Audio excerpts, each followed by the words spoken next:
Welcome back, and you're still watching Breakfast Show on Nile TV International, and now coming up to the second topic of today, which is Nubia. Nubia is located in the southern part of Egypt, which we call Upper Egypt, and the northern part of Sudan. The name Nubia itself, there are so many theories about it, whether it's derived from the ancient Egyptian term Nub or Nibu, which means the land of gold, because that's where the ancient Egyptian gold mines used to be. Also, it is said that actually the word Nubia is derived from also the name of an ancient Nubian tribe which resided in the area as well. Nubia was strategically important during pharaonic times. Its civilization is almost as ancient as the ancient Egyptian one. We have evidence going back to more than 2000 BC, and it was an important strategic point for the Egyptians that actually most of the pharaohs of ancient Egypt constructed either fortresses or temples in that area. It was called the land of the Butas, Sahi, Tanahisi, and many other. The Nubian culture is quite an interesting culture. It's an area which starts from the first cataract, which is behind the Aswan Dam in Egypt, up to the fifth cataract in the Sudan.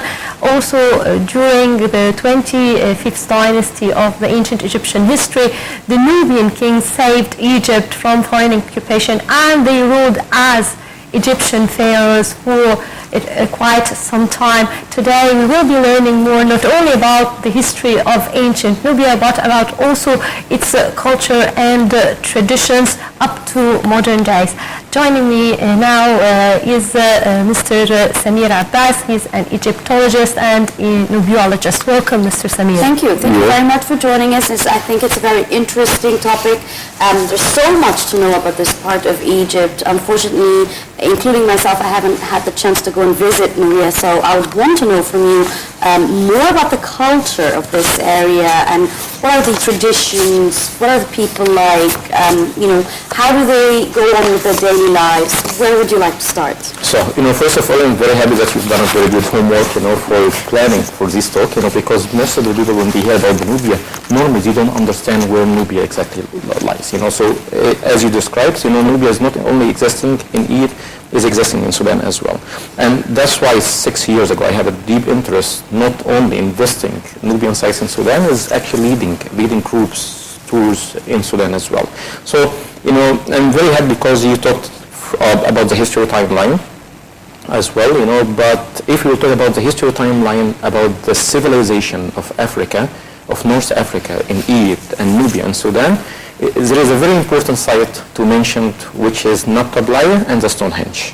Mm-hmm. So normally, when I mention the Stonehenge for many of my European friends, it comes to their minds the English one. Is that right? The one in the UK, which is nearly 4,000 years old. Mm. The Stonehenge I'm talking about is Stonehenge, lies in the middle of nowhere in the desert, 100 kilometers to the west of Abu Simbel Temple in Egyptian ground. Our Stonehenge, if the English Stonehenge is nearly 4,000 years old, our Stonehenge is 7,000 years old.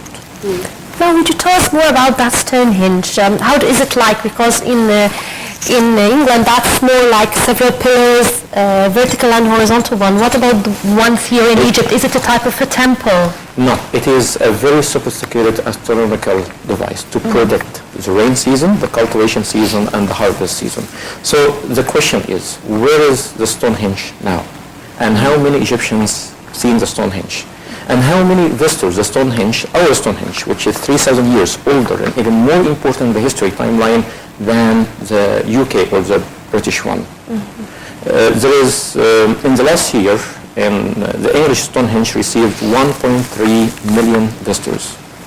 Our Stonehenge lies in the garden of the Nubian Museum in Aswan, and even the guards of the museum there, most of them, they don't know the location of the Stonehenge when you go and ask them. Mm-hmm. So, the Stonehenge is a very important to begin talk about the history of Africa in Egypt and Nubia as well. Mm-hmm. Because the Stonehenge is actually, that was a result of a very sophisticated civilizations before people to start living with the Nile Valley in Egypt and in Sudan.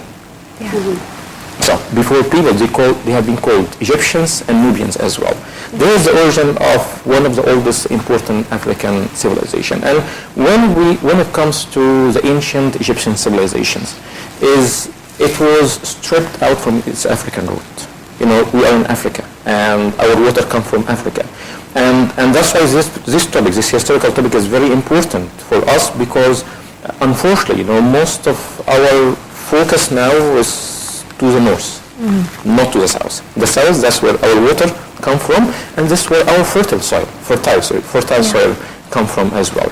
And the ancient Egyptian kings, thousands of years ago, you know, as early as the Old Kingdom, 4,500 years ago, they have a deep interest in Nubia and North Sudan, as you mentioned, for trade purposes, for gold, because it's the land of the gold, you know, that's most of the ancient Egyptian gold come from, and also for strategic importance as well. And some of the early missions to explore the Nile River and the tributaries, and the source of the Nile River is come from ancient. Yes, we can see photos live on air now. So maybe you can describe to us a little bit what this map is. So, you know, if the footage is displayed according to the numbers, which is already planned, so the first one, that will be a map of Sudan, which is, and the second one, if we, you know, Sudan is a very large country, and the second one, if we can move to that, that is our main interest, and that is the one which is showing the Nile Valley from Aswan to Khartoum in North Sudan. And that's where the 6 cataracts, you know, you're talking about the 5th cataract, and that's where Nubia, which is nearly from the 1st to the 4th and 5th I think, cataract. is that the Stonehenge you were talking about? That is the third picture, exactly. That is the third picture. There is a Stonehenge I'm talking about, which is the one which is nearly 7,000 years old, 5,000 BC. So, and the Stonehenge is, we can use that, you know. So if we can use that for promoting, for people to come to Egypt, so we can easily promote to Egypt and Nubia based on the Stonehenge. Yeah. Sorry for the interruption, but actually there was some ancient graffiti, and we can see also some bones about ancient burials. So would you tell us a bit about that? So, this picture, actually, I took this picture myself. I was very lucky. That was nearly 2 weeks ago. I was leading a group of archaeologists in Sudan. I took it 2 weeks ago, and that was in a site known as Western Defufa, so Eastern Defufa, and that is in Karma halfway between the Egyptian border and the capital Sudan. Now, it was in the embryo position, so would you talk to our viewers more about such position for the burials in ancient times? You know, so these burials is as old as 4,500 years old. You know, from one of the most genuine civilizations in sub-Saharan Africa, known as the Fufa civilization. Unfortunately, they haven't written down their spoken language, you know, so we can learn more about them. But we found in just one cemetery, which is a cemetery, this picture has been taken in 30,000 graves. Okay. And they left huge buildings behind. You know, if we move to the photos, just 2 photos before that, you know, one of them showing the grave style, and the one before showing a huge mud brick building. Just 2 photos before that, and showing the huge mud brick building that is called the Fufa, and that's spread all over Sudan. By the way, you know, just across from the Egyptian border, near Abu Simbel, 1 hour drive. You go to Sai Island. In Sai Island, you find the tombs, some of the tombs of Karma as well. Yeah. Now, that would bring us to the Nubian Sea, as we call it, or the sites, the temples from behind the high dam, which we consider that's the area of Nubia, which has been submerged under the water. Now, there are so many monuments over there, of course, due to Lake Nasser. Most of them now are under the water, but some have been salvaged. So would you talk to us about such an area, because you're mentioning some of the sites? So when we talk about the Nubia, you know, so we can classify the Nubian history into three main sections. The first section, that was when they had the Defufa. We talked about the Defufa already. The second section, which is that's the second stage, which is very important and very much related to the ancient Egyptian kingdom, because that's when the ancient Egyptian governments decided, you know, from the 18 and 19 dynasty, to get the Nubians Egyptianized, which is other words, adapting the ancient Egyptian religion, writings and beliefs as well.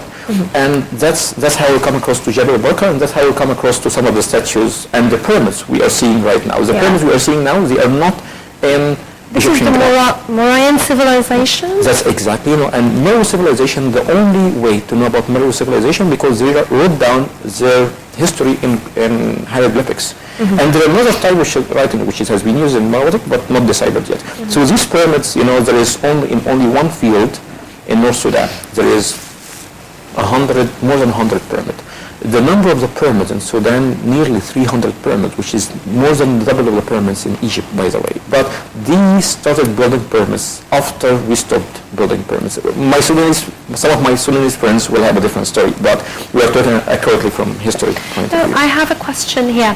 Now, are they all related to the Kushite rule of Egypt, 25th dynasty, or they were even before that, so they were more of the local rulers of the area of Kush alone? I'm very happy because they know the Kushite rule of Egypt. Egyptian dynasties, like 30 or more, and dynasty 25 is the dynasty we are talking about, that was the most important king in the dynasty is Ba'ankhi and Taharqa or Tarhaka.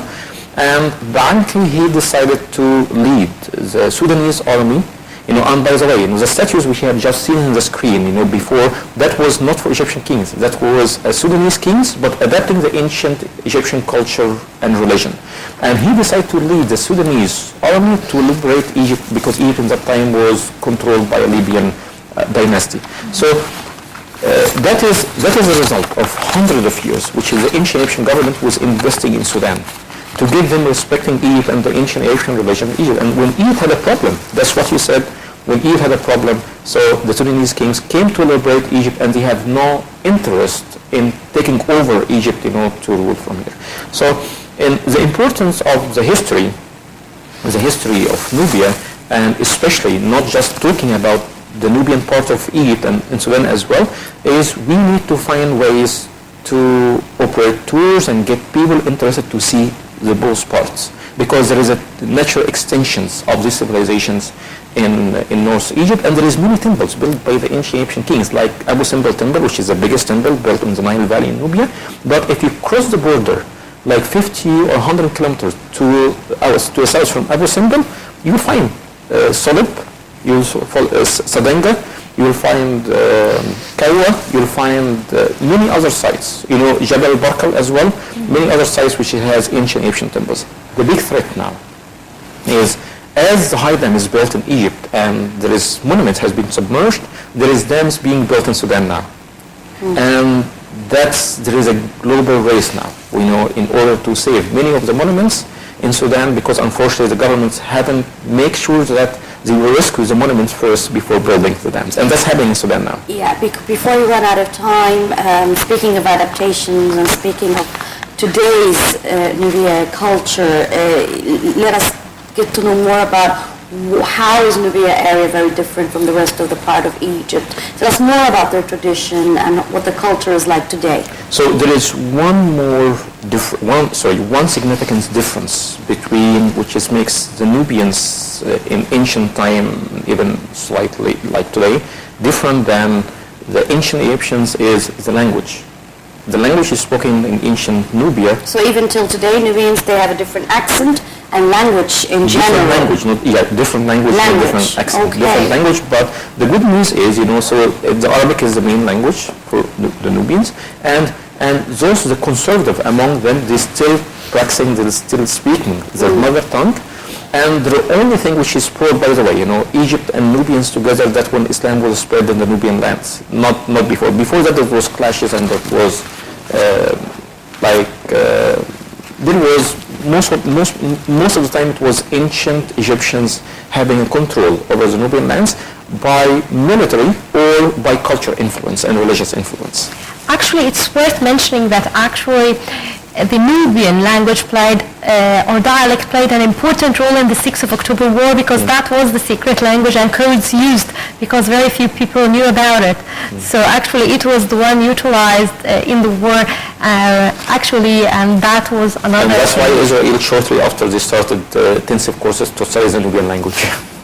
So we cannot use it again. Now, actually, the Nubian people have been they've been resettled from their areas up to the areas of Aswan up to Komombo, and even they even left to Cairo, Alexandria, and so on and so forth. But if we look at the life in the settlements, like in Suhail, Gharb Suhail, and so on in Aswan, we can still find the traditional Nubian life still there. So what's some of the most characteristic feature of the community, the Nubian community in Aswan? So language, songs, art, building style, colors, dressing code, lifestyle, and they are very social people, so they are, you cannot tell how social they are until you attend their weddings. And they have also very different music that, is very, and a folklore, you will always know it's Nubian when you hear it or so, see it. And the question now, so if in our approach to the Nubian file or the Nubian subject, if we are approaching that in a way that, to help them to go along with Egypt, do you think, I think that this will be the best approach, so not just Nubians in Egypt, in Sudan as well, because as I mentioned, that's where our water come from, and I'm very happy because there is a conference which is held now that was, the title of the conference is Egypt is a gateway to Africa, which is, that's really perfect because that's mentioning exactly the ancient Egyptian foreign policy, which is 60 or 70%, the main focus was to the south, not to the north. And I think that if we come with a lesson with the history, with the deep history between ancient Egypt and ancient Nubia, that is the most important history. We have much more interest, and we have much more reasons to have a strategic relationship with Nubia and Sudan, not with the north. Well, thank you very much for this interview. Thank you so much. And by this, we come to an end of this segment of Breakfast Show. And as well, it wraps up our program as well. Yes, it wraps up our program. Thank you once again. And we do hope that you stay tuned. Join us back again tomorrow at the same time with a new crew. And till then, it's goodbye. Stay tuned. The French transmission is coming up next.